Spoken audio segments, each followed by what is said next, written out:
Behind the scenes with Tarzan, the ape man, at Silver Springs, Florida. Movieland has sent a crew of 20 technicians and actors with all the necessary equipment to capture on film Florida's tropical background and crystal clear water for the ape man epic of the African jungle, Tarzan Finds a Son.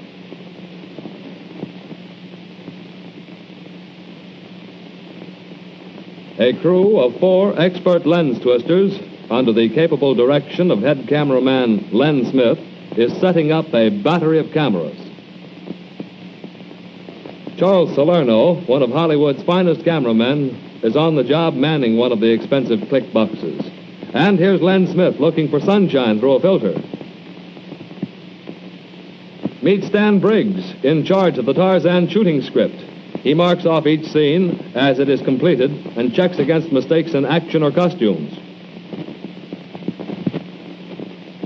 Director of photography Smith trains his lens on the biggest star of the picture, a 650-pound baby elephant. 3 months ago, trainer George Emerson was introduced to the baby when she arrived in New York from India. Here it looks as if Charlie Salerno is trying to find a lens large enough to bring our friend Ella into focus.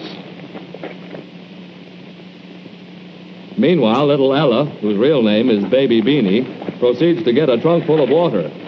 I wonder if she'll remember these days in the old swimming hole, or does an elephant ever forget?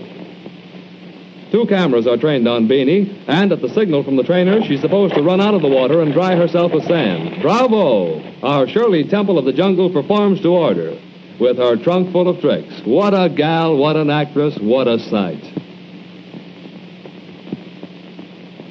Young Jerry, son of director Dick Thorpe, wants to make friends with Beanie, too. Johnny Weissmuller, Tarzan himself, waits for his cue to act. Director Thorpe calls for a repeat performance, and Baby Beanie heads back for the pond. Her acting is all wet. Thorpe surveys the scene and gives the signal for the retake. "Here I come," says Baby Beanie, giving her all for dear old art. She's a clever artist, but hey there, what's the idea of slowing down? Tarzan and Jerry watch with interest. "For crying out loud, another retake," complains our heroine. "No stand-in, no dressing room, no costume. What a life for an artist whose grandpop played in Ben-Hur and whose pappy played in Gunga Din." Beanie seems to take it all with a grain of salt, or should I say, a trunk full of sand. How'd you like to be in Jerry's place? The way she's throwing it around, Baby Beanie must think the title of this picture will be The Good Earth. Uh-oh, a mosquito bit her on the ankle.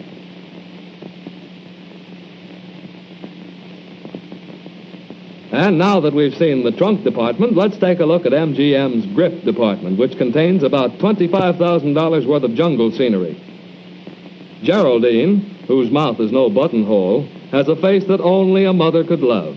She's made of rubber and operates by compressed air. Zeke is house cleaning in the dining room. How about a toothpick there?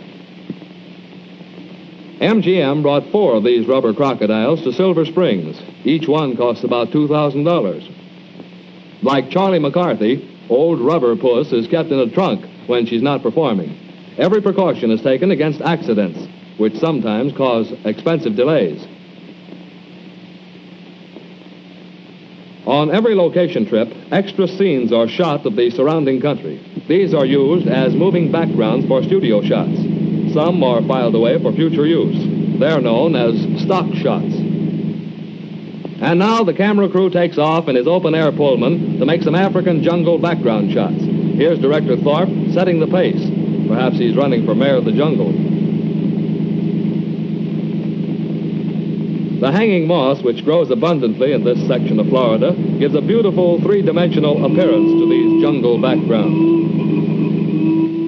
Hollywood's expert cameramen spend 2 weeks shooting scenes at Silver Springs. Director Thorpe claims that even an elephant couldn't tell the difference between Silver Springs and the old African homestead if it wasn't for hot and cold running water, ham and eggs for breakfast, and your hometown newspaper. 90% of all underwater movies are taken in the crystal clear waters of Silver Springs. The Silver Springs management has 2 special photo submarines. Here's the camera boat getting ready for action. It is equipped with a steel cylinder which is filled with water to sink it. Then it's bolted down and the water pumped out. The camera is located in this cylinder, which is fitted with plate glass windows. Brilliant white sand reflects the sunlight. Underwater scenery planting is part of the job. A wet nursery attendant, I'd say.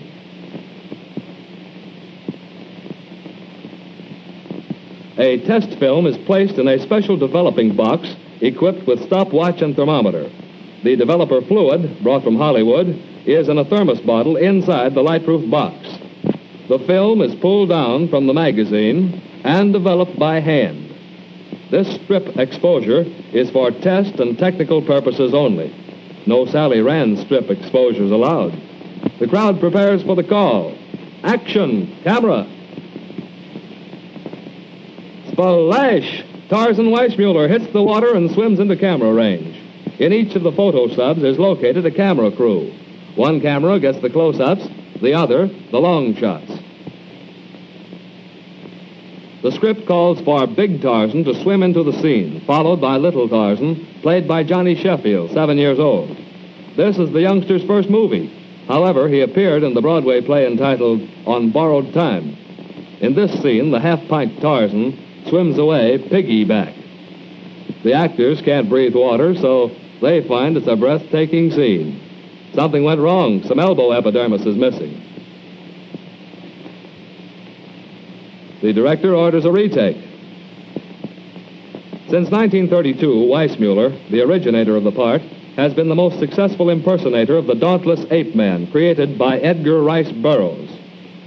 But Johnny wants to come out of the treetops and play drawing room parts in between the Tarzan pictures.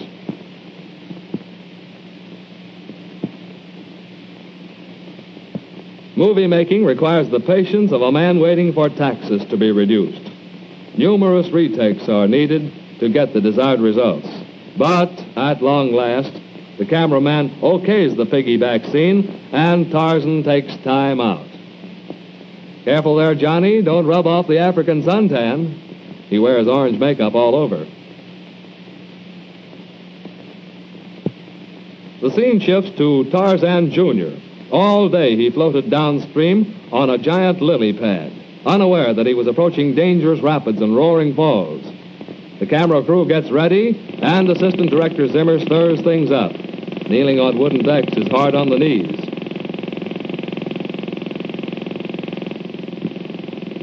A pole swings down to mark the spot where the camera is focused, guiding the boy. The swirling waters, the struggle for life, but the rapids can be turned off with an ignition switch, and a lifeguard treads water nearby. With the camera crew watching carefully, little Johnny fights for his life as the rushing torrents carry him toward the falls. But Big Johnny will be there to rescue him at the last moment. The lad is probably wishing right now that he'd stayed on Broadway. That's dry. This is tiring work for a little boy because Director Zimmer keeps the rapids rapid. Gee whiz, another retake, gasps Junior. These guys must think I'm Donald Duck. But he doesn't give up till Zimmy gives the cut signal. Each scene is numbered and charted for identification and shipped by air express to Hollywood.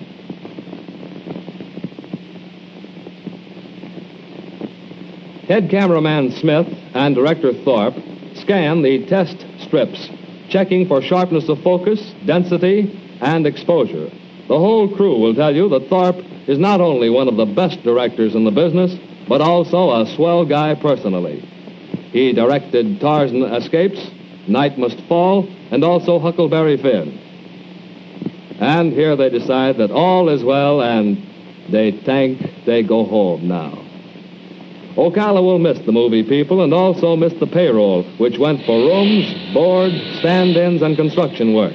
But now it's California, here I come, right back where I started from.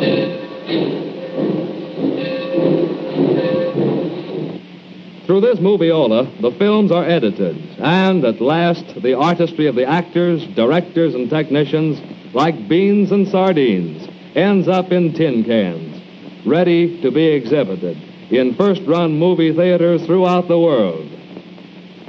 So listen to the chant of the Tarzan auctioneer.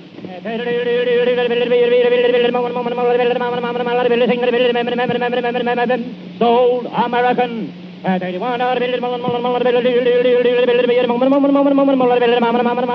All done. Sold. Sold to the American public. Tarzan Finds a Son.